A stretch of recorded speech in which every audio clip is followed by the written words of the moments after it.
Hi masters, మరియు మీకోసం ఛానల్కి స్వాగతం సుస్వాగతం. ముందుగా మన జగద్గురువైన బ్రహ్మర్షి పితామహ పత్రిజీ గారికి, మన గురుమాతకి నా ఆత్మ ప్రణామాలు మాస్టర్స్. ఓకే మాస్టర్స్, ప్రతిరోజు మన ఛానల్లోని ధ్యానం, స్వాధ్యాయం, సజ్జన సాంగత్యం జరుగుతుంది మాస్టర్స్. అలాగే ఈ జూమ్ సెక్షన్లో పాల్గొన్న మాస్టర్లకు, యూట్యూబ్లో చూస్తున్న మాస్టర్లకు కూడా ధన్యవాదాలు తెలుపుకుందాం. ఓకే మాస్టర్స్, ఈరోజు మన ఛానల్కి సీనియర్ బిరుడు మాస్టర్ గారైన శ్వేత గారు మిర్యాలగూడ నుంచి వచ్చారు. మేడం గారిని సాదరంగా ఆహ్వానించుకుందాం. ఈరోజు మేడం చెప్పబోయే టాపిక్ సంపాదన ఉన్నప్పుడు సంబరం పడడం కాదు, జ్ఞానం పొందినప్పుడు సంబరం పడాలి. ఈ గొప్ప ఆత్మజ్ఞానం అందించడానికి మేడం గారికి వెల్కమ్ చెప్దాం మాస్టర్స్. నమస్తే మేడం, వెల్కమ్ మేడం. మనందరి గురువైన బ్రహ్మర్షి పితామహ పత్రిజీ దంపతులకు హృదయపూర్వక ధన్యవాదాలు. అలాగే ప్రతిరోజు ఎంతో అద్భుతమైన ఆత్మజ్ఞానాన్ని బోధిస్తున్న తటవర్తి దంపతులకు హృదయపూర్వక ధన్యవాదాలు.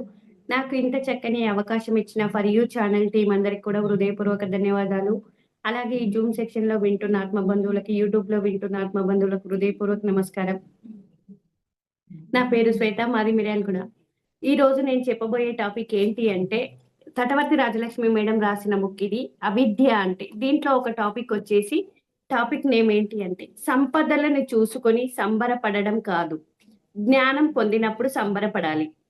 అంటే మనం మానవుడు ఉన్న స్థితి నుంచి ఉన్నంత స్థితికి ఎదగాలి అంటే మనం ఏం చేస్తాము అంటే, ఇది ఏవైనా ఇప్పుడు ప్రాపంచికంగా కనిపించేవే గొప్పవి అనుకుంటాం. సంపదలు ఉంటే గొప్ప. మనకి ఎలా అంటే ఇప్పుడు ఒక ఇల్లు ఉంటే గొప్ప, అలాగే ఇంకా ఫ్లాట్లు ఉంటే గొప్ప అని, ధనం ఉంటే గొప్ప అని, బంగారం ఉంటే గొప్ప అని, ఇవి ప్రాపంచికంగా ఏవి కనిపిస్తున్నా అవి చూస్తున్నప్పుడు గొప్ప అనుకుంటాము. ఇవే మనకు శాశ్వతమైనవి అనుకుంటాము. కానీ ధ్యాన మార్గంలోకి వచ్చే వరకు మనకు అర్థం కాదు, ఇవన్నీ అశాశ్వతమైనవి. అందుకే పత్రి సార్ ఎప్పుడు సాధన, జ్ఞానం రెండు ఉండాలి. సాధన చేయాలి, ప్రతిరోజు సాధన చేస్తూ ఉండాలి, ప్రతిరోజు జ్ఞానం వింటూ ఉండాలి అని చెప్తారు. అంటే ఒక పక్షికి రెండు రెక్కలు పైకి ఎగరడానికి, రెండు రెక్కలు ఉంటేనే ఎలా ఎగురుతుందో, అలాగే మనం కూడా ఈ ఆధ్యాత్మిక జీవితంలో ఉన్న స్థితి నుంచి ఉన్నంత స్థితికి ఎదగాలి అంటే మనకు ప్రతిరోజు సాధన ఉండాలి. అందుకే పత్రి సారు అనునిత్య సాధన అన్నాడు. సాధన, జ్ఞానం రెండు ఇంపార్టెంట్ అన్నట్టు. ప్రతిరోజు మనం ఎప్పుడు చూడు, మనం ఎంత ఎరకలో ఉన్నా కూడా ఎక్కడ ఒక చోట మనం మాయకు వశం అవుతాం. ఎందుకు అంటే మాయ అన్నది ఉన్నది లేనిది ఉన్నట్టు కనిపిస్తుంటది. ఆ మాయకు ఎప్పుడు వశమవుతాము అంటే, ఎప్పుడు మనం తల్లి గర్భంలో ఉన్నప్పుడు మనము వాస్తవంలో ఉంటాము. ఎందుకంటే ఆత్మపరంగా మనం అన్నీ కూడా మన ప్రణాళిక ఎలా ఉంది ఏంటి అన్నది తల్లి గర్భంలో ఉన్నప్పుడు ఆలోచిస్తాము. నేను వెళ్ళి ఇప్పుడు ఇది చివరి జన్మ చేసుకోవాలి, దీనికోసమే నేను జన్మ తీసుకుంటున్నాను అని అలా అనుకుంటుంది. కానీ ఎప్పుడైతే తల్లి పేగు ఖర్చేస్తుందో అప్పుడు మనము మన జ్ఞాపక జన్మ అంత మనం ప్రణాళిక అంతా మర్చిపోతాము. ఎందువల్ల అంటే మాయకు వశమైపోతాం. తల్లి పేగు కట్ చేసిన వెంటనే మాయకు వశమవుతాం. మాయ అన్నది మనకు వితిన్ సెకండ్‌లో మనల్ని ఆవరించే ఉంటుంది. ఎప్పుడు దాన్ని మనము ఈ ఆధ్యాత్మిక జీవితంలో వచ్చిన తర్వాత మనకు అర్థమవుతుంది ఇది మాయ. అందుకే ఆదిశంకరాచార్యుల వారు కూడా చెప్తారు, జగత్ మిథ్య, ఆత్మ సత్యం. జగతంతా కూడా అశాశ్వతమైనది. అంటే సృష్టికర్త చేత ఏదైతే సృష్టింపబడిందో అదంతా అశాశ్వతమైనదే. ఇది శాశ్వతం కాదు అని చెప్తాడు ఆదిశంకరాచార్యులు. ఏది శాశ్వతం కాదు, ఇది కాదు, ఇది కాదు, ఇది కాదు అంటాడు మనకు నిర్వాణ శతకంలో. అంటే ఆయన పరమ గురువు, ఆయన జగద్గురువులకే గురువు. అలాంటి ఆదిశంకరాచార్యులు చెప్పారు అంటే మాయ మనల్ని ఎప్పటికీ మనల్ని ఆవరించే ఉంటది. దీనికి ఎగ్జాంపుల్ గా ఒక కథ చెప్తే బాగా అర్థమవుతుంది. ఎందుకంటే మనకు సార్ కథ ద్వారా కానీ, ఉపమానాల ద్వారా కానీ పత్రి సార్ చెప్పమంటాడు. ఎందుకు మనకు కాన్సెప్ట్ బాగా అర్థం కావాలి అంటే ఆ కథ చెప్పినప్పుడు మాయ అంటే ఏంది, ఎలా ఉంటుంది అన్నది మనకు బాగా అర్థమవుతుంది. ఏంటి అంటే విష్ణుమూర్తి దగ్గరికి నారద మహాముని వెళ్తాడంట. ఆయన ఎప్పుడు త్రిలోక సంచారి కదా, అన్ని తిరుగుతూ ఉంటాడు. తిరుగుతూ ఉన్నప్పుడు స్వామి మాయ అంటే ఏంది అని అడిగాడంట విష్ణుమూర్తిని. అయితే విష్ణుమూర్తిని అడిగినప్పుడు విష్ణుమూర్తి ఏం చెప్తాడంట, మాయ అంటే నువ్వు భూమి మీదకి వెళ్ళి ఒక బిందెడు నీళ్లు తీసుకొని రా అని చెప్తాడంట నారద మహామునికి. కానీ నారద మహాముని బావి దగ్గరికి వెళ్ళినప్పుడు అక్కడ ఒక అందమైన అమ్మాయి ఉంటదంట నీళ్లు చేరుతూ. ఆ అందమైన ఆ అమ్మాయిని చూసి ఆయన వ్యామోహంలో పడిపోతాడు. అక్కడ పడిపోయి ఆయన వచ్చిన పని మర్చిపోతాడు. మర్చిపోయి ఏం చేస్తాడు, ఆ అమ్మాయిని మాట్లాడతాడు, మాటలు పెంచి ఏంటి నువ్వు నన్ను పెళ్లి చేసుకో అంటాడు. ఇక పెళ్లి చేసుకుంటాడు. పెళ్లి చేసుకున్న తర్వాత ఏంటి ఇక పెళ్లి అంటే పెళ్లి, పెళ్లి తర్వాత పిల్లలు, పిల్లలు వాళ్ళు పెద్దగా వాళ్ళ గురించి అలా ఆలోచిస్తూ అలానే ఉండిపోతాడు అన్నట్టు. ఆయన వచ్చిన పని మర్చిపోతాడు నారద మహాముని. నీళ్ళ కోసం వస్తాడు. నీళ్లు తీసుకొని రమ్మన్నాడు విష్ణుమూర్తి. అది మర్చిపోతాడు. అది మర్చిపోయి ఇక్కడ ఎలా ఉంటుంది అంటే అది మర్చిపోయిన తర్వాత ఇంకా సంసారము, పిల్లలు అంటే ఎలా ఉంటది అలా దాంట్లో మొత్తం ఆ వ్యామోహంలో మునిగిపోతాడు నారద మహాముని. మునిగిపోయి అయితే ఒకరోజు ఏమవుతుంది అంటే విపరీతమైన వర్షం వస్తుంది. ఆ వర్షానికి కుంభవృష్టి వర్షం కురుస్తూ ఉంటది. ఆ వర్షానికి ఏమవుతుంది అంటే తన ఇల్లు కొట్టుకుపోతది. తర్వాత పిల్లలు పోతారు.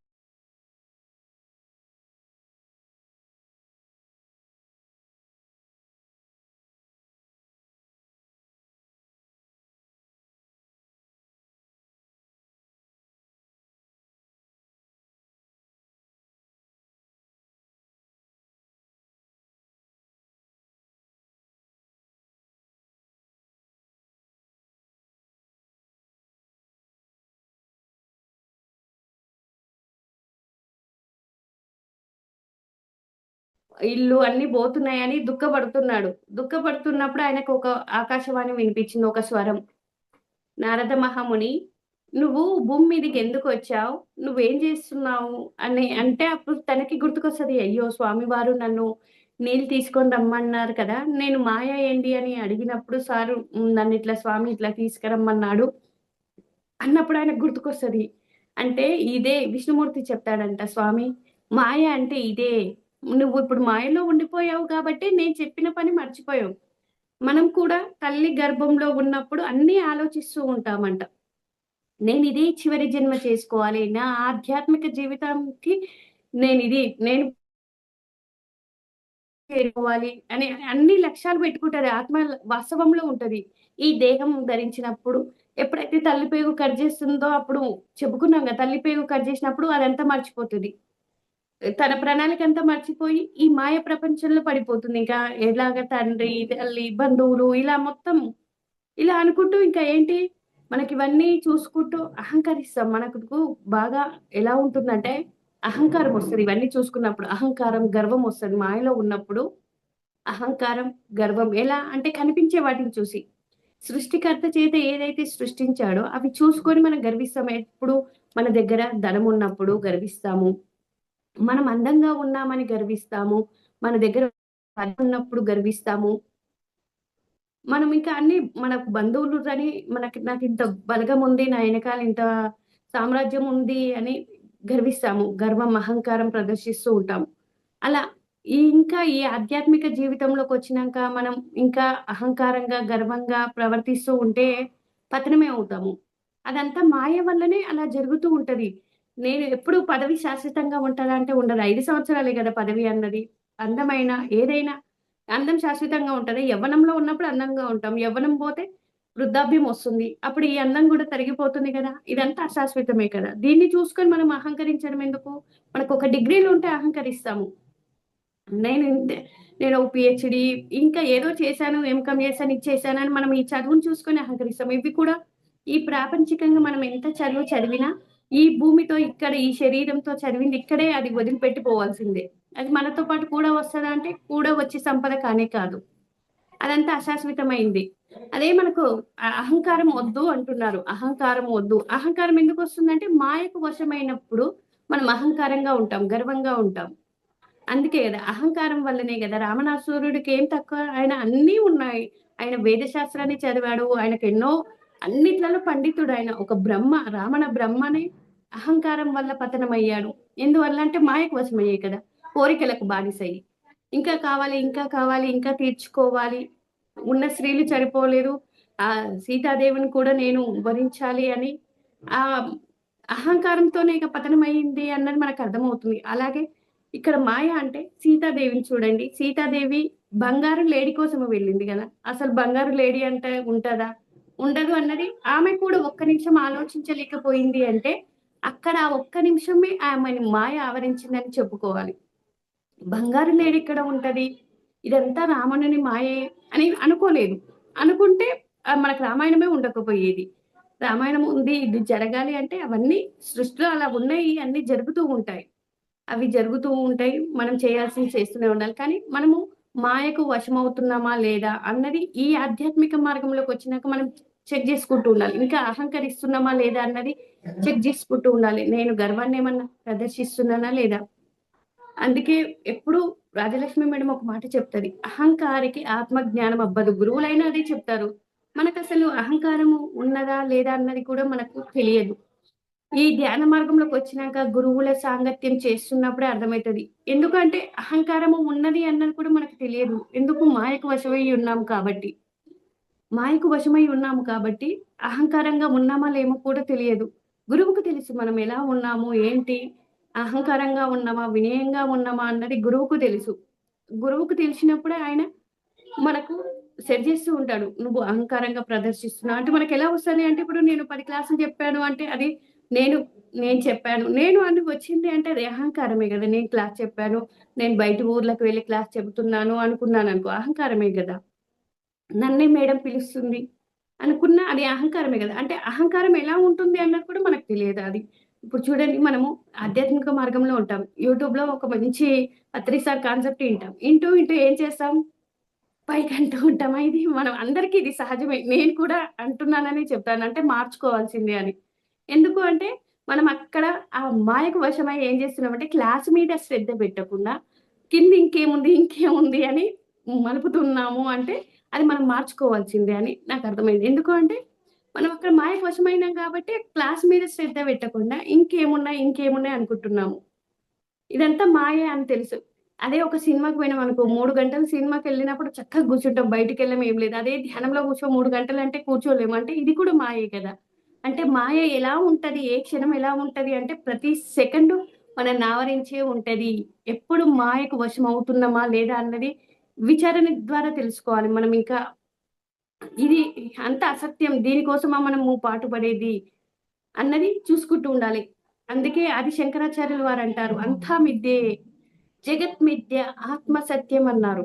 అంటే మనం ఆత్మ సత్యం గాబట్టి, ఆ సత్యాన్ని పట్టుకోవాలి. మనం ఈ ప్రాపంచికంగా సంపదలను చూసి సంబరపడడం కాదు.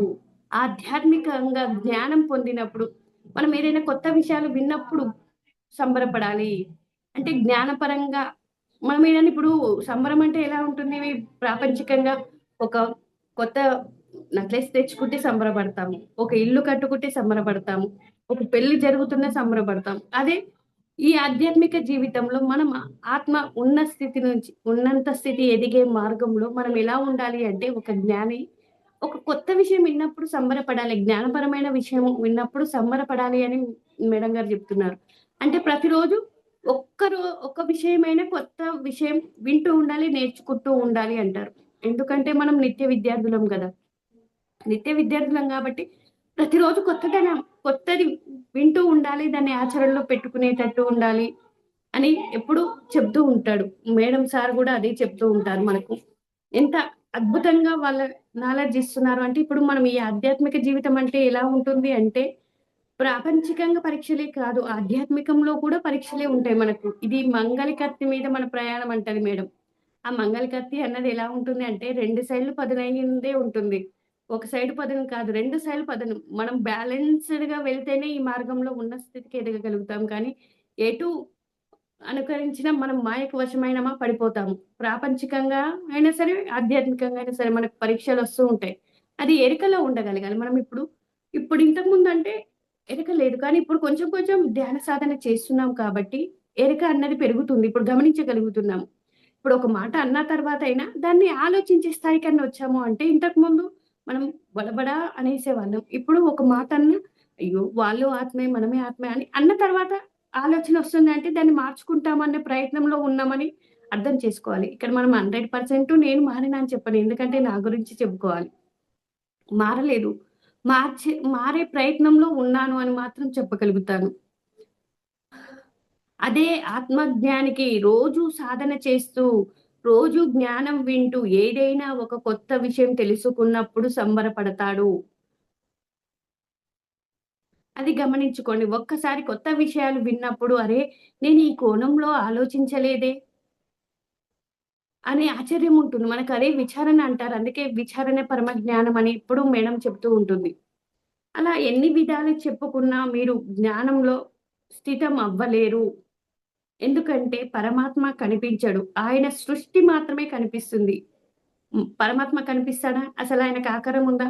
ఆకారము లేదు. ఆయన కనిపించడు. పలానా చోట ఉన్నాడు అని లేదు. సృష్టి అంతా ఆయనే ఉన్నాడు. కానీ మనం ఎలా ఉంది?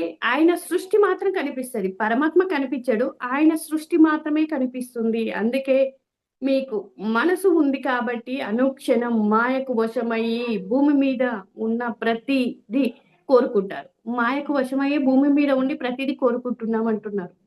కోరికలకు బానిసై ఉన్న సంపదలను చూసుకుంటూ అహంకారాన్ని పెంచుకుంటూ మానవ జన్మ ఉద్దేశం ఏమిటో తెలుసుకున్నా మర్చిపోతూ ఉంటున్నాం. అంటే ఇప్పుడు మనం తెలుసుకున్నాం కదా! మానవ జన్మ పర్పస్ ఏంది అన్నది జ్ఞాన మార్గంలోకి వచ్చినాక తెలుసుకున్నాం. అయినా కూడా మర్చిపోతూ ఉంటాము. ఏదో ఇప్పుడు ధ్యానం చేసి, ఇప్పుడు క్లాస్ చెప్పినంత సేపు నేను దేహం కాదు, నేను ఆత్మని అనుకుంటున్నాం కానీ, ప్రతి క్షణం 24 గంటలు నేను ఆత్మ అన్నట్టుగా జీవిస్తున్నామా అంటే జీవించట్లేదని చెప్పాలి. నా విషయమే చెప్తాం. ఎందుకు అంటే ఇప్పుడు ప్రాపంచికంగా ఉన్నాం. సంసారంలో ఉన్నాము.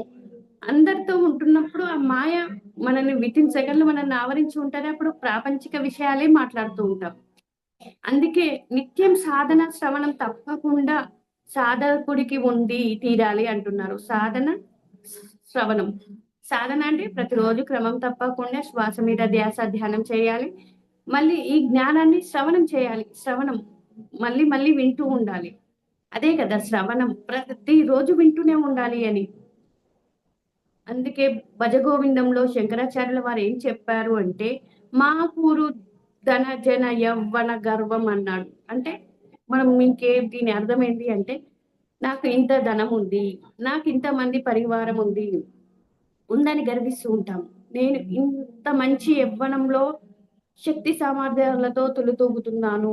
ఇవన్నీ ఉన్నాయని గర్వపడకు. ఇవన్నీ ఒక్క నిమిషంలో హరించుకపోతాయి. అంతే గదా! ఇవన్నీ మనం ఇప్పుడు సంపద గాని మనం అసలు ఈ శరీరమే ఏ క్షణం ఏం జరుగుతుందో తెలియదు గదా! నీటి బుడగతో సమానం అంటాడు కబీర్ ఈ శరీరాన్ని. మనము ఈ మట్టి కుండను వెంటేసుకొని తిరుగుతున్నామంటాడు. మట్టి కుండ ఎప్పుడు పగిలిపోతదో తెలియదు. అంతే గదా! మట్టి కుండ ఎప్పుడు పగిలిపోతదో తెలియదు. మనం ఇంకా తెలుసుకున్నాము. ఏంటి? మనం దేహం కాదు, ఆత్మ అని తెలుసుకున్నాం. తెలుసుకున్నాం ఈ జ్ఞానాన్ని మనం ఆత్మ అన్నట్టుగా ఆ పరమాత్మని చేరుకోవాలి అంటే ఆ ఆత్మని పట్టుకోవాలి. ఆ పరబ్రహ్మని పట్టుకోవాలి. పరబ్రహ్మని సృష్టిని కాదు. పరబ్రహ్మని పట్టుకోవాలి. అందుకే మాయకు వశం గాకుండా చూసుకోవాలి. అహంకారం పెరగకుండా చూసుకోవాలి. ఈ ధ్యాన మార్గంలో మనం ప్రతి క్షణం ఎంత వినయంగా ఉంటున్నామా లేదా అన్నది చూసుకోవాలి. కానీ ఏదో ఒక చోట అహంకారం అన్నీ ఉన్న మనకు పత్రి సార్ చెప్తాడు తులసి దళంలో పంచవిశంతి అని. అంటే 25 తత్వాల లోపట ఆత్మ ఉందని. కానీ ఈ 25 తత్వాలు దాటాలి అంటే అన్నీ దాటినాక గూడా అహంకారం ఉండిపోతదంట మన దగ్గర. అంటే చూడండి 24 తత్వాలు దాటినా అహంకారం అన్న తత్వం ఉండిపోతుంది అంటే, అహంకారం ఎక్కడ ఉంటుంది? ఏ క్షణంలో ఆవరించి ఉంటుంది? మాయ వశమైన వారికి అహంకారం ఉంటుంది కాబట్టి, మనము ఎప్పుడు వినయంతో ఉండాలి. ధ్యాన మార్గంలో నాకు ఈ అవకాశం ప్రకృతి కల్పించింది. నా చేత చేయించబడుతున్నాను అనుకుంటూ ఉండాలి. ఇక్కడ నేనొక పరికరాన్ని మాత్రమే. అదంతా చేస్తున్నది పరమాత్మ చేయిస్తున్నాడు. నా చేత చేయించబడుతున్నాను అనుకోవాలి అని మేడం ఎప్పుడు చెప్తూ ఉంటుంది. అందుకే ఈ భూమి మీద ఉన్న సంపదలన్నీ నశించేవే. కానీ నశించని సంపద పరమాత్మ సన్నిధి అని ఎప్పుడైతే తెలుసుకుంటావో వీటిని చూసుకొని అవి ఉన్నాయని గర్వపడకు. అంటే ఇవన్నీ సంపద. ఇదే మనం ఈ ప్రాపంచికంగా కనిపించే సంపద అంతా ఎప్పుడు నశించిపోయేదే. చూడండి ఎంతోమంది కోటీశ్వరులుగా ఉన్న వాళ్ళని చూసాము. వాళ్ళే బికారిగా అయిన వాళ్ళు కూడా చూసాము. అంటే ఈ సంపదలు ఎప్పుడు శాశ్వతమా అంటే శాశ్వతంగా ఉండవు. ఆ పుణ్యం ఎంతవరకు ఉంటుందో మన సంపద ఉంటది. పుణ్యం హరించగానే మళ్ళీ మనం యథాస్థానంగా వస్తాము. ఇవన్నీ ధ్యాన మార్గంలోకొచ్చినాక గురువుల సాంగత్యం చేయబట్టే ఇంత అద్భుతంగా ఈ జ్ఞానం ఉంటది అన్నది అర్థమవుతుంది. ఈ జ్ఞానం మీద మనం ఆసక్తి చూపించాలి. ఎక్కడ అశ్రద్ధ చూపించకూడదు అన్నది కూడా అర్థమవుతుంది. ఇంకా అహంకారం గర్వంగా ఉన్నందుకు పరివారాన్ని చూసి గర్వించాడు. ఎవరు? ఉదాహరణకి ఇక్కడ ఏం చెప్పారంటే దుర్యోధనుడిని తీసుకుంటే వంశపరంపరంగా వచ్చిన సంపదలను చూసుకొని అహంకారం పెంచుకున్నాడు. దుర్యోధనుడు వంశపరంపరంగా వచ్చిందే కదా, తను స్వయంగా సంపాదించిన సంపద కాదు. రాజ్యాలు కానీ మేము చక్రవర్తులం అని చిన్నప్పుడు పాండవులతో కొంచెం స్నేహంగా ఉన్న పెద్ద అయిన తర్వాత మేమే చక్రవర్తులం, మేమే రాజులం అని గర్వపడ్డాడు. గర్వపడ్డా ఉన్నాడా, వాళ్ళు కూడా పతనమయ్యారుగా అహంకరించినందుకు. అంటే మాయకు వశమయ్యి ఉన్నాడు. అందుకే రాజ్యం మాది, మేమే చక్రవర్తులం అని అహంకారం పెంచుకుంటూ అసలైన వారసులైన పాండవులకు విరోధం తెచ్చుకున్నాడు. చివరికి వారి సంపదను కూడా కోల్పోవలసి వచ్చింది. అంతే గదా! ఇప్పుడు సంపదను కోల్పోయాడు. ఆ క్షణకాలం పోతాయి అని శంకరాచార్యులు చెప్పడానికి కారణం అదే. అంతే గదా! ఆయనకన్నీ చక్రవర్తి అయినా, ఎంత రాజ్యం ఉన్నా అవన్నీ అనుభవించగలిగాడా దుర్యోధనుడు అంటే ఎప్పుడు ఈర్ష్య, అసూయ, అహంకారాన్ని ప్రదర్శించాడు. అవి ఉండడం వల్ల ఏమైంది? వాటిని అనుభవించలేకపోయాడు. పతనమే అయ్యాడు. అంటే ఇవన్నీ ఉన్నాయని గర్విస్తున్నావు కానీ అవన్నీ మాయే. అంటే అవన్నీ ఉండనివే కదా! అసలు ఈ సృష్టే మాయ. అందుకే ఆత్మ సత్యం జగత్ మిథ్య అని ఎన్నో సార్లు మేడం సారు చెబుతున్నారు. అంటే ఇదంతా అసత్యమైందే. ఇదంతా అసత్యం అని ఎప్పుడు తెలుస్తది మనకు? ధ్యాన మార్గంలోకి వచ్చినాక సద్గురువుల సాంగత్యం చేస్తూ ఇదంతా అశాశ్వతమైనది, సృష్టే అశాశ్వతమైనది అని తెలుసుకుంటున్నాం. అంటే మనం అసలైన సత్యాన్ని పట్టుకోవాలి. శాశ్వతమైన సత్యం అంటే ఆత్మని పట్టుకోవాలి. దాని మీద ఆసక్తి చూపించాలి అనేది మాత్రం అర్థమవుతుంది. మనం ఎక్కడ గర్వాన్ని, అహంకారాన్ని ప్రదర్శించకూడదంటారు. అహంకారం ఇంకా ఒకసారి ధర్మరాజుకు గూడా అహంకారం వచ్చిందట. ఏంటి అంటే ధర్మరాజు మంచి అన్న యుద్ధం అయిపోయినాక అందరికీ ప్రజలందరికీ మంచి షోడశోభితమైన విందు ఏర్పాటు చేద్దామని విందు ఏర్పాటు చేశాడంట. విందు ఏర్పాటు చేసి అందరిని పిలిచాడు. అందరూ వచ్చి మంచిగా మంచి ఎట్లా అంటే మంచి అందరికి ఈ రాజు ధర్మరాజు కాబట్టి ఇంత అద్భుతమైన భోజనం పెట్టగలిగాడు. అందరికీ ఏవి కావాలంటే అవి ఇచ్చగాడు అని అనే వరకు గర్వం వచ్చిందంట. అహంకారం వచ్చిందంట. అది శ్రీకృష్ణుడు గమనించి ఇది సరైనది కాదు. ధర్మరాజుకు అహంకారం వస్తే పతనం అవుతాడు అని ఆయన అహంకారాన్ని తగ్గించాలి అని అందరిలో ఒక నాటకాన్ని రక్తి కట్టించాడంట శ్రీకృష్ణ భగవానుడు. ఏంటి అంటే ఒక ఒక ముంగిస వచ్చిందంట. ముంగిస అది సగం బంగారంగా ఉందంట. సగం ముంగిసగా ఉందంట. అది వచ్చి అందరి విస్తరలో పొర్లుతా ఉందంట. ఈయన ధర్మాత్ముడు, పుణ్యాత్ముడు అన్నారు గదా! అని పొర్లుతూ ఉంటే, "ఏం కాదు ధర్మరాజు అంత పుణ్యాత్ముడు కాదు. పక్క ఊర్లో బ్రాహ్మణ కుటుంబం ఉంటది. వాళ్ళు నిత్యం అందరికి ఎన్ని దాన ధర్మాలు చేస్తూ ఉంటారు.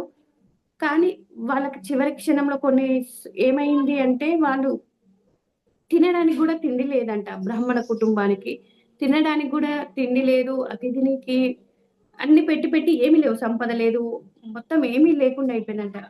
వాళ్ళు ఆకలితో ఉండలేక పంట పొలాలలో వెళ్లి ఎక్కడైనా ఆ 1, 2 అరగింజలు ఏరి ఒక ఒక పిడికెడు అన్నము బియ్యం దంచితే ఒక పిడికెడు అన్నం అయిందంట. ఆ అన్నమయ్యి తలా ఒక ముద్ద పెట్టుకున్నారంట. అప్పటికి 3 రోజులయిందంట వాళ్ళు తినక బ్రాహ్మణ కుటుంబం. కానీ ఎట్లా రేపైతే ఉంటే ఏదో ఒక మార్గం దొరుకుద్ది. ఈ ఒక్కొక్క ముద్ద తిని అయినా మనం జీవనం సాగించవచ్చు అనుకున్నారు. కరెక్ట్‌గా తినే సమయానికి అతిథి వస్తాడంట.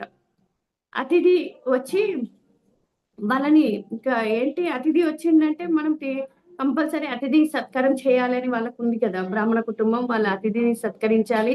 మనము ఈ ముద్ద తిన్నా తినకపోయినా రేపు ఎలాగైనా చనిపోతాం. అదే ఒక ఇన్ని రోజులు చేసిన పుణ్యఫలం పోతది. అతిథికి పెట్టకుండా అంటే అతిథికి పెట్టాలి అని వచ్చిన అతిథికి పెట్టడం స్టార్ట్ అయింది. ఆయన ఇంకా కావాలి, ఇంకా కావాలి అన్నాడు. అక్కడ నలుగురు భోజనం పెట్టేశారు. ఆ ఇంట్లో ఉన్న వాళ్ళది ఒకరికొకరికి అన్ని భోజనం పెట్టేస్తారు.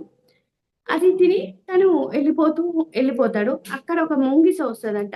ఆహ్, వాళ్ళ ఇంట్లో ఏమన్నా తిందాము అని బ్రాహ్మణ వాళ్ళ ఇంటికి ముంగిస వచ్చి తింటూ ఉంటే వెతికితే ఎక్కడ ఇల్లంతా వెతికినా ఏమి దొరకదంట. ఏదో ఎంగిలి విస్తరాకులో ఉన్న ఒక్క 2, 3 మెతుకులు తింటేనే అది సగం బంగారంగా మారింది. అంటే ఇక్కడ ఈయన ఎంత పుణ్యం చేశాడో, అంటే ఆ బ్రాహ్మణుడు ఎంత పుణ్యం చేశాడో, అందుకే నేను బంగారంగా మారాను. సగం అదే నేనింకా పూర్తిగా బంగారంగా మారాలి అంటే మంచి పుణ్యాత్ముడు దాన ధర్మాలు చేసే వాళ్ళ ఇంట్లో వెళ్లి నేను పొర్లాడితే బంగారంగా అవుతానేమో అని ఈడికొచ్చాను. ధర్మరాజుదంత పుణ్యమేం కాదు. ఆయన దగ్గరున్న భోజనమే పెట్టాడు కానీ బ్రాహ్మణుడిది గొప్పది. ముంగిస మాట్లాడుతుంటే పక్కనున్న తమ్ముళ్ళ కోపం వస్తుందంట. ధర్మరాజు అంత పెద్ద ఏమి పెద్ద అంత దానం ఏం చెయ్యలేదు. ఆయన అంత గొప్పగా అంటే ఇక్కడ నేను బంగారంగా పూర్తిగా మారలేదు. సగం మారాను కానీ, ఈ సగం మారినా అంటే మారలేదు. ఎందుకు మారలేదు? అంటే ధర్మరాజు పుణ్యం సరైనదేం కాదు అన్నప్పుడు వాళ్ళ కోపం వస్తుందంట. కానీ ముంగిస మాట్లాడుతుంది ఏం మాట్లాడుతుంది అని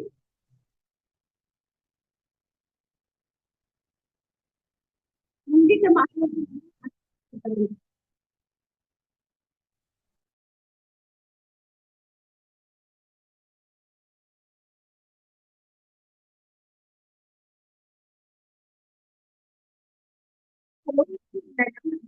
వాట్సాప్ మీకు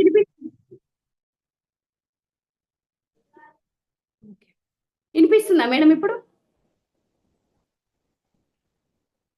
ఇది అంత పెద్ద గొప్పది ఏం కాదు, అంత పుణ్యం ఏం చేయలేదు అంటే అక్కడున్న పక్కన ఉన్న తమ్ముళ్ళ కోపం వస్తుందంట. ధర్మరాజు ఇంత బాగా భోజనం పెడితే ఇలా అంటున్నాడేంటి అని. అంటే అది కృష్ణుడు ఆడిస్తున్న నాటకం అని ధర్మరాజు అర్థం చేసుకున్నాడంట. అంటే నేను ఎక్కడైనా అహానికి పోతున్నానేమో, అందుకే ఇదంతా కృష్ణుడి ముఖం చూసి ఊరుకుంటాడంట. అంటే ఒక మాట్లాడుతుంది ముంగిస అంటేనే ఆశ్చర్యం, అందులో సగం బంగారంగా సగం ముంగిసగా ఉంది అంటే ఆ పుణ్యాత్ముడు, ఆ ఆ అతిథికి పెట్టిన బ్రాహ్మణుడు ఎంత గొప్పవాడు అన్నది అర్థమైంది. అంటే ఇక్కడ మనం అహంకారంగా పోకూడదు అన్నది అర్థమైంది. అంటే ప్రతిదీ మనం ప్రతి సందర్భానుసారంగా మనం ఎక్కడ అహంకారంగా పోతున్నామా అన్నది కూడా మనం మనకు తెలుసుకుంటూ ఉండాలి. ప్రతి సెకండు మనము అహంకారంగా ఉంటున్నామా అంటే అహంకారం ఎందుకు వస్తుంది? మాయకు వశమైనప్పుడే అంటున్నారు. ఆ మాయకు వశం అవుతున్నామా లేదా అన్నది చూసుకోవడానికే ఈ కథల ద్వారా చెప్తూ ఉంటే ఏమవుతుందంటే మనకి ఇంకా ఎక్కువ ఆసక్తి కనిపిస్తది. ఈ జ్ఞానం మీద ఇంకా ఇంకా ఆసక్తి చూపిస్తూ ఉంటాం. అన్నీ ఉన్నాయని గర్విస్తావు కానీ అవన్నీ మాయే. అసలు సృష్టే మాయ. అందుకే ఆత్మ సత్యం జగత్ మిథ్య అని ఎన్నో సార్లు గురువులు చెబుతూ ఉన్నారు. అంటే ఎన్ని విధాల తెలుసుకున్నా మాయలో పడిపోతూనే ఉంటారు. ఇది మాయ అని ఆ క్షణంలో మీకు ఎరుక రాదు. ఎందుకంటే దీనికి శంకరాచార్యులే ఒక విషయం చెప్తూ ఉన్నారు. అంటే ఎవరికి పరమాత్మ దర్శనం అవుతుంది అన్నది చెప్పారు ఇక్కడ. పరీక్షలు ఎవరికి వస్తాయి అంటే అర్హత ఉన్న వారికి 2 రకాల పరీక్షలు ఉంటాయన్నారు. మనం ఏమనుకుంటామంటే అర్హత ఉన్న వాళ్ళకి పరబ్రహ్మ కష్టాలనిచ్చి, కష్టాలను జయిస్తే తన దగ్గరికి చేర్చుకుంటాడంట. ఇక్కడ చూడండి, మనం కష్టం వచ్చింది అనుకుంటున్నాం, ఇప్పుడు బాధపడుతున్నాము అంటే పరబ్రహ్మ మనల్ని దగ్గరికి చేర్చుకోవడానికి కష్టాన్ని ఇస్తున్నాడు. ఆ కష్టాల నుంచి బయటపడడానికి ఆయన హక్కుని చేర్చుకోవడానికి మనకు కష్టాలు ఇస్తాడంట. కొంతమందికి ఏం చేస్తాడంటే పరమాత్మని దూరం చేసుకునే వాళ్ళకి అసలు పరమాత్మ అన్నది గుర్తుండదు. వారికి ఎలా అంటే వారికి మొత్తము డబ్బుని, సంపద ఇవన్నీ ఇచ్చి పరమాత్మని దూరం చేస్తాడంట. మనం ఇప్పుడు కష్టాల్లో ఉన్నాము, దుఃఖంలో ఉన్నాము, బాధలో ఉన్నాము అంటే పరమాత్మకి దగ్గర అవుతున్నాము అనుకోవాలి అన్నది అర్థమవుతుంది ఇక్కడ. ఎంతసేపు మనం పరమాత్మకు దగ్గర అవుతున్నామా లేదా? కష్టాలు వస్తున్నాయంటే ఆయనకు ఇష్టమైన పని మనం చేస్తున్నాము. ఆ కష్టాల నుంచి బయటపడి ఆయన దగ్గరికి వెళ్ళే మార్గంలో ఉన్నాము అన్నది ఈ ధ్యాన మార్గంలోకి వచ్చిన తర్వాత అర్థమవుతుంది. అందరికీ మనం ఏమనుకుంటాం, అందరూ ఏం ధ్యానం చెయ్యరు, వాళ్ళకి సంపదలున్నాయి, ఏ కష్టం లేదు, ఏ బాధ లేదు అంటే వాళ్ళు పరమాత్మకు దూరం అవుతున్నారు అన్నది అర్థమైంది ఈ టాపిక్ చదివిన తర్వాత. అంటే మనం ప్రాపంచిక జీవితాన్ని ఇష్టపడిన వాడు సంపదలను చూసుకొని మురిసిపోతాడు. కానీ పరమాత్మ యొక్క విలువను కూడా మర్చిపోతూ ఉంటాడు. అది ఎందుకు? అవన్నీ చూసుకొని కదా ఇప్పుడు మనకు ఎక్కువ కష్టాలు వచ్చినప్పుడే కదా మనం భగవంతుణ్ణి కోరుకుంటాం. ఎందుకు? దేవుడా నాకే ఇన్ని కష్టాలు ఇస్తున్నావు, నేను ధ్యానం చేస్తాను, ఈ జ్ఞానం క్లాసులు వింటుంటాను, ఇన్ని చేస్తున్నా మాకు ఇన్ని కష్టాలు ఎందుకు వస్తున్నాయి? నిన్న సార్ ఏమన్నాడంటే మీరు ఇంకా పత్రిజీని ఇంకా మొక్కినా కూడా మీరు భగవంతుడు అన్నట్టు ఉండట్లేదు. ఇంకా ఇప్పుడు మనమే పరమాత్మ అంటున్నామే, మన ఆత్మే సత్యం అన్నాం, ఆత్మే పరమాత్మ అంటున్నాం. నువ్వు పరమాత్మ అయినాక ఇంకా ఎవరికి మొక్కుతావు అన్నాడు. మనం మొక్కుతున్నాము అంటే ఇంకా మీరు ఇంకా అసత్యంలోనే జీవిస్తున్నారు, ఇంకా వేరు ఎవరో ఉన్నారు, అంతా ఒక్కటే అని ఇంకా జీవించట్లేదు అని సార్ చెప్పడం జరిగింది నిన్న క్లాస్‌లో. అంటే మనం ఇంకా అలా లేకుండా ఉంటున్నాము అన్నది అర్థమవుతుంది. కానీ ఆధ్యాత్మిక జీవితం జీవించేవాడు ఎన్ని సంపదలు ఉన్నా పరమాత్మని ఎప్పుడు మర్చిపోడు. అందుకే బలి చక్రవర్తి దగ్గరికి విష్ణుమూర్తి వామనుడిగా వచ్చినప్పుడు తన గురువు శుక్రాచార్యులు చెప్పాడంట. నిన్ను విష్ణుమూర్తి నీవు దానం అడుగుతావు ఏది ఇవ్వకు అంటే పరమాత్మే నా దగ్గరికి వచ్చి నన్ను అడిగితే నేను కాదంటానా? ఆయనకు పూర్తిగా శరణాగతి అవుతాను అని చెప్పాడంట బలి చక్రవర్తి.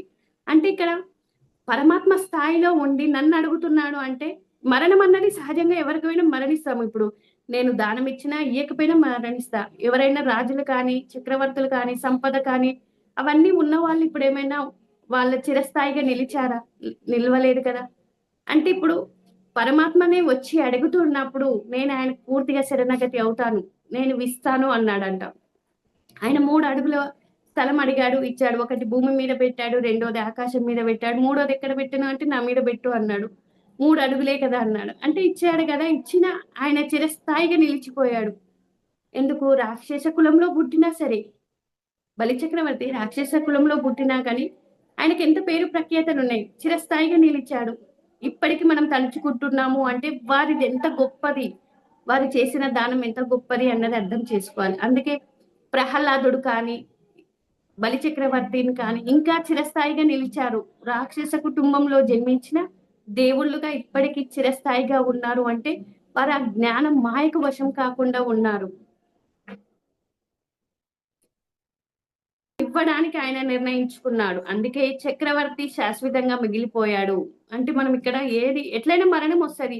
నేను ఆయనకు దానం ఇచ్చినా ఇయ్యకపోయినా కానీ అది ఇచ్చేది పరమాత్మకి ఇస్తే మంచిది కదా, అది పుణ్యం కదా. ఇప్పుడు మనకు చరిత్రలో నిలిచిపోయేంత విధంగా ఉంది బలి చక్రవర్తి కానీ ప్రహ్లాదుడు కానీ ఇంకా ఇప్పటికీ మనము గుర్తు చేసుకుంటున్నాము అంటే వారు గొప్పది, వారు చేసిన దానం గొప్పది. ఎందుకు అంటే వాళ్ళు రాక్షస కులంలో పుట్టినా కూడా ఆ గుణాలు వాళ్ళకు లేవు.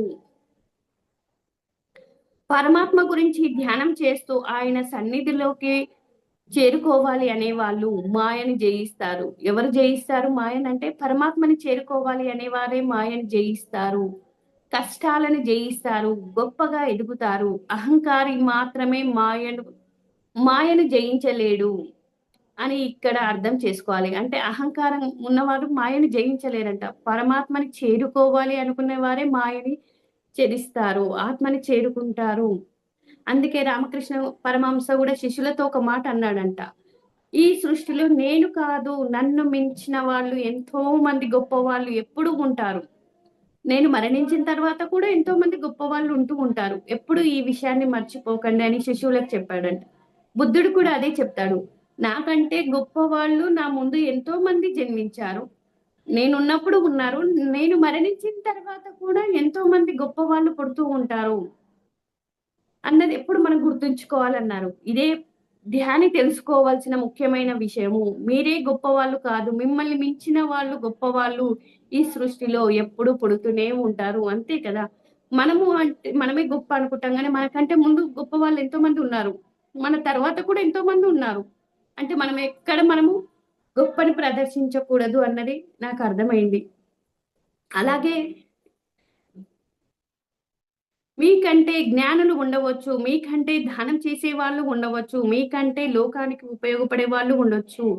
అందుకే మీరే గొప్ప వాళ్ళని ఎప్పుడూ అహంకారం పెంచుకోకండి అని బోధిస్తూ ఇంకొక చిన్న ఉదాహరణ చెప్పడం జరిగింది ఇక్కడ. ఏంటి అంటే ఎలాగా అహంకరిస్తుంది అంటే మిలుగు పురుగులు ఉంటాయి కదా, చిన్న చిన్న మిలుగు పురుగులు. అవన్నీ ఏమనుకుంటే చీకటి పడగానే అన్ని ఒక దగ్గరగా చేరి నిప్పు రవ్వల్లా కనిపిస్తుంటాయి. అవి ఏమనుకుంటాయంటే నేనే లోకానికి వెలుగునిస్తున్నాయి అనుకుంటాయంట ఆ మిలుగు పురుగులు. అవి ఎంతసేపు అవి అనుకున్నంత సేపు అహంకరించినంత సేపట్లో నక్షత్రాలు వస్తాయంట. నక్షత్రాలు వచ్చి అవి అనుకుంటాయంట మేమే ఈ లోకానికి ఇంత వెలుగుని ప్రసాదిస్తున్నాము అని అహంకారంగా అనుకుంటాయంట. అది అనుకున్నంత సేపట్లో అవి ఉంటదా అది మళ్ళీ ఎంబడే చంద్రుడు వస్తాడంట. చంద్రుడు వచ్చి ఏముంది వెన్నెల్ని కురుస్తూ ఇంత కాంతిని ప్రసాదింప చేస్తున్నా, లోకానికి నేను మేలు చేస్తున్నానని అహంకరిస్తాడంట. అది ఉంటదా అంటే అది కూడా ఎంతసేపు సూర్యుడు రాగానే అలా వెలుగులు మిలుగు పురుగు గాని నక్షత్రాలు కానీ చంద్రుడి వెలుగు కానీ అన్ని వెలవెలబోయాయి అంటే ఇక్కడ ఎవరు అహంకరించకూడదు. అందుకే సూర్యునితో దివ్య మానవుల్ని ఎలా పోలుస్తారు అంటే సూర్యునితో పోలుస్తారు. ఆయన ఎప్పుడు ప్రకాశిస్తూ ఉంటాడు కదా! దివ్య మానవులుగా సూర్యుడితో పోలుస్తారు. అందుకే రామకృష్ణ పరమహంస ఇది చెబుతున్నాడు. మనం కూడా ఒక సూర్యునిలాగా ప్రజ్వరిల్లాలి, కానీ చిన్న శక్తికి అహంకారం పెంచుకుంటే ఉన్నవి వెనక్కి తీసుకోబడతాయి అని చెప్పారు. కనుక మీకన్నా గొప్పవారు ఈ లోకంలో ఉంటూనే ఉంటారు అన్నది మర్చిపోకూడదు. అంతే గదా! మనకంటే గొప్పవాళ్ళు ఎప్పుడూ ఉంటారు. మన తర్వాత కూడా వస్తూ ఉంటారు అన్నది మనం ఎప్పుడు గుర్తుంచుకోవాల్సిన విషయము అని చెప్పడం జరిగింది. పరబ్రహ్మని పొందడమే పరమ జ్ఞానం అని తెలుసుకోలేని బుద్ధిహీనులు ఈ లోకంలో ఉన్న సంపదలని చూసి, బంధువులని చూసి, బలగాన్ని చూసి అహంకరిస్తారు. కానీ ఆ పరబ్రహ్మని పొందితేనే ఉన్న ఆనందం మిగతా వేటి వల్ల కూడా రాదు. అంతే కదా! మనము అసలైన ధ్యాన స్థితి పొందినప్పుడు ఆ ఆనంద స్థితిలో ఎవ్వరు మనల్ని డిస్టర్బ్ చేసినా చాలా కోపం వస్తది. ఎందుకంటే ఆ ఆనందం ఎవరికీ వర్ణించలేనిది. అది ఇలా ఉంటది, అలా ఉంటది అంటే చెప్పలేము. ఆ ఆనంద అనుభూతి ఎవరికి వాళ్ళు స్వయంగా శ్వాస మీద ధ్యాస ధ్యానం చేసిన వాళ్ళే ఆ అనుభవం పొందగలుగుతారు. అది జ్ఞానం పొందిన రోజు నువ్వు దివ్య మానవుడిగా ఎదగగలిగిన రోజు సంబరపడాలి. అంటే మనం ప్రాపంచికంగా సంపదలు చూసి నాకు ఒక బిల్డింగ్ ఉంది, నాకు 10 ఫ్లాట్‌లున్నాయి వాటిని చూసి సంబరపడడం కాదు.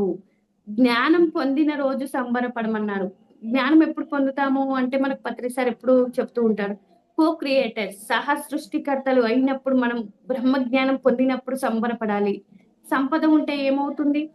ఫంక్షన్‌లు చేస్తాము. ఏముంది మంచిగా పిల్లల బర్త్‌డేలు చేస్తాము, పెళ్లి చేస్తాము. ఇంట్లో ఇగ మన మ్యారేజ్ డేలైనా ఏవైనా అన్ని సంపదలు ఉన్నాయంటే ఫంక్షన్‌లే చేస్తూ ఉంటాము. అంత మాత్రాన దానికి సంబరపడవలసింది ఏమీ లేదు. అంతకు మించి ఏమన్నా ఉంది అంటే ఏమీ లేదు. జ్ఞానం పొందితేనే మనం సంబరం చేసుకోవాలి అంటున్నారు. అందుకే పత్రి సార్ ఇంకొక 3 మాటలు చెప్తాడు. ధ్యానం వల్ల జ్ఞానం, జ్ఞానం వల్ల ముక్తి, మోక్షం అని. కానీ ఆ జ్ఞానం పొందాలి అంటే మనం ఎంత ప్రయత్నం చేయాలి? ఏదో కాస్త గంట ధ్యానం చేసి, గంట స్వాధ్యాయం చేస్తే రాలేదు కదా! అది అనునిత్యం ఉండాలి. సాధన, స్వాధ్యాయం, సజ్జన సాంగత్యం, ఈ మార్గంలో సేవ. ఈ 4 విషయాలు మనం కంపల్సరీ మనం ఆచరించవలసిందే.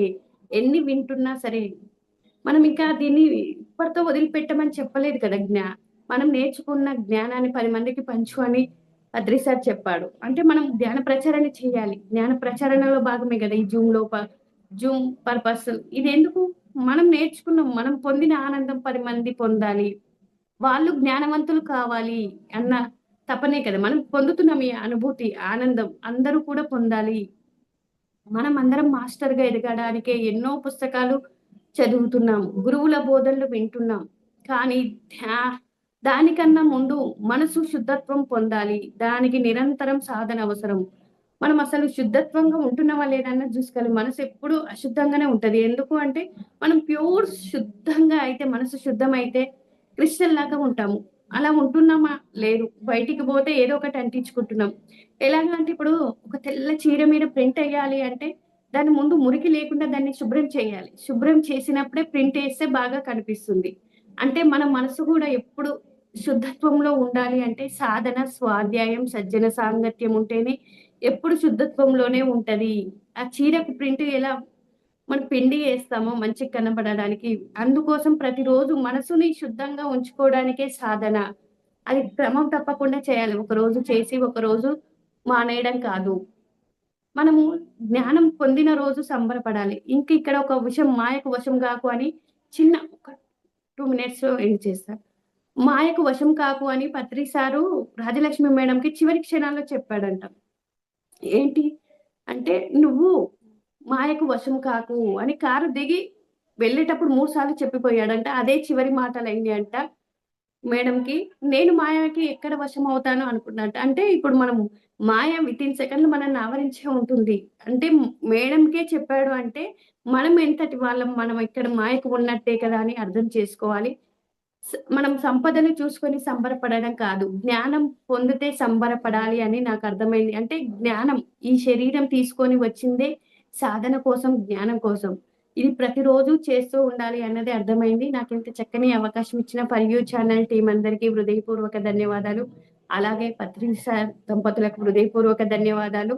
ఇంత అద్భుతమైన ఆత్మజ్ఞానాన్ని బోధించి పుస్తక రూపంలో తెచ్చిన తటవర్తి దంపతులకు కూడా హృదయపూర్వక ధన్యవాదాలు. Thank you madam. Thank you. Thank you. Thank you madam. Thank you so much madam. For you మీకోసం మన ఛానల్కి వచ్చి ఎంతో గొప్ప ఆత్మజ్ఞానం అందించిన మాస్టర్లందరికీ, శ్వేత గారికి, నాగమల్లేశ్వరమ్మ గారికి ధన్యవాదాలు తెలుపుకుందాం మాస్టర్స్. అలాగే ప్రతినిత్యం ఎరుకతోటి ధ్యానం, స్వాధ్యాయం, సజ్జన సాంగత్యం చేద్దాం మాస్టర్స్. అందరి చేత చేయిద్దాం మాస్టర్స్. వైజాగ్కి మెగా పిరమిడ్ రావాలని పరమ గురువుల కోరిక, పత్రి గారి కోరిక, పత్రి మేడం కోరిక.